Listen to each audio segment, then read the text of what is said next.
Hi guys and girls. I wanted to read a little bit of this book, Roy Lichtenstein.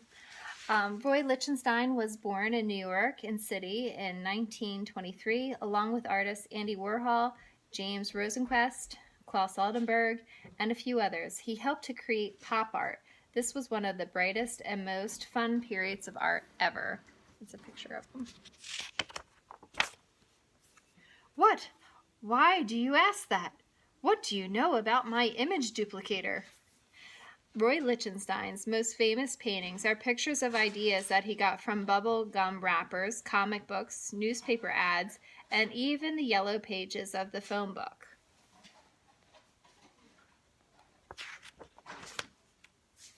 Using his special sense of humor and artistic skill, Roy Lichtenstein took popular images that people saw every day and made them into works of art.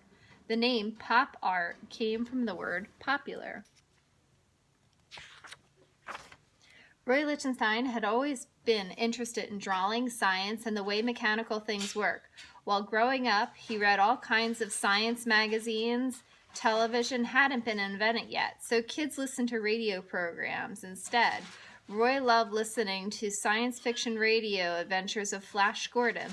Luckily, Roy lived near his favorite museum, the American Museum of Natural History. It was filled with information about dinosaurs, stars, planets, mummies, bugs, animals, and plants. Roy spent hours exploring the exhibits and great hallways of the museum. Here comes Roy again. Ask him if he'll do our portrait before we end up in a display case. During high school, Roy became more interested in art than ever. Since his school didn't offer art classes, he decided to take lessons on his own. It was during this time that Roy made up his mind to be an artist. Roy studied art in college, and after graduating, he became an art teacher. This allowed him to earn a living while he painted and showed his work. Some of his first paintings he exhibited were abstract versions of American historical events and legends. So this right here is the original Washington crossing the Delaware, and this right here is Roy Lichtenstein's depiction of it. Roy's early paintings were influenced by such great artists as Pablo Picasso and Ferdinand Léger. Roy liked the way those artists used quick outlines, flat shapes, and solid colors. In a way, many of these artists' paintings had the same qualities as comic book art. Roy was also interested in the most familiar style of the 1950s, abstract expressionism. This is done by Picasso. This is done by Ferdinand Léger.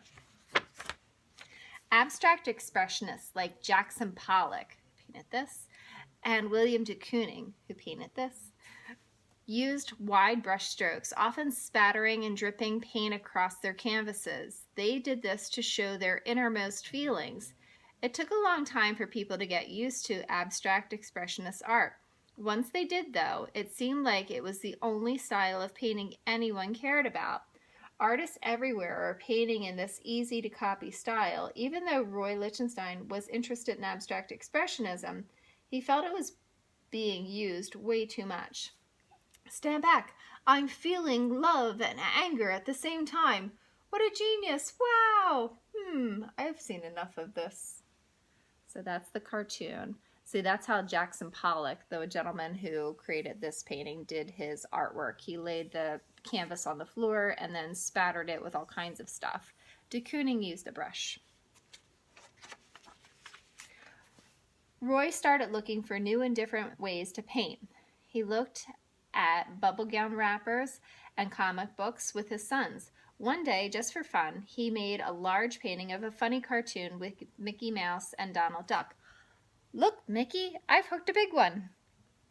Roy was careful to make his colors look flat and smooth without any brush marks. He wanted his painting to look like it was mechanically printed, so it would be exactly the opposite of abstract expressionist painting. Roy even added little printer dots called Ben-Day dots to give his painting more of a printed cartoon-like look. When it was finished, Roy was surprised to find that he could make a painting that was exciting and different.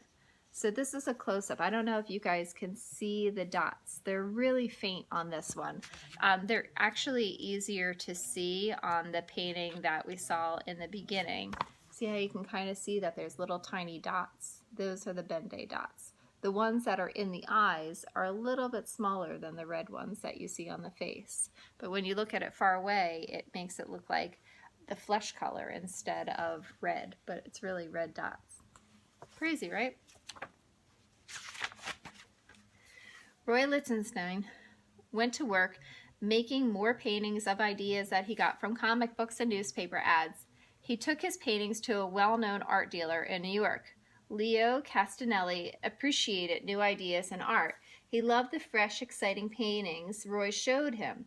Amazingly, almost at the exact same time, a young artist named Andy Warhol also brought Leo some comic book paintings. Leo Castanelli suddenly realized that something very important was beginning to happen in the world of art.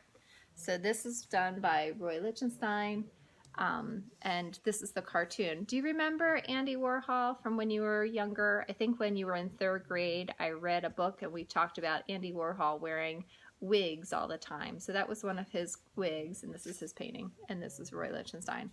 And they're saying, well, Mr. Castanelli, what do you think? And they're holding both the artwork at the same time, both comic book arts. In 1962, Leo Castanelli decided to put on a show of Roy Lichtenstein's paintings. It was one of the first pop art exhibits ever. Except for a few artist friends of Roy's, most people hated the show.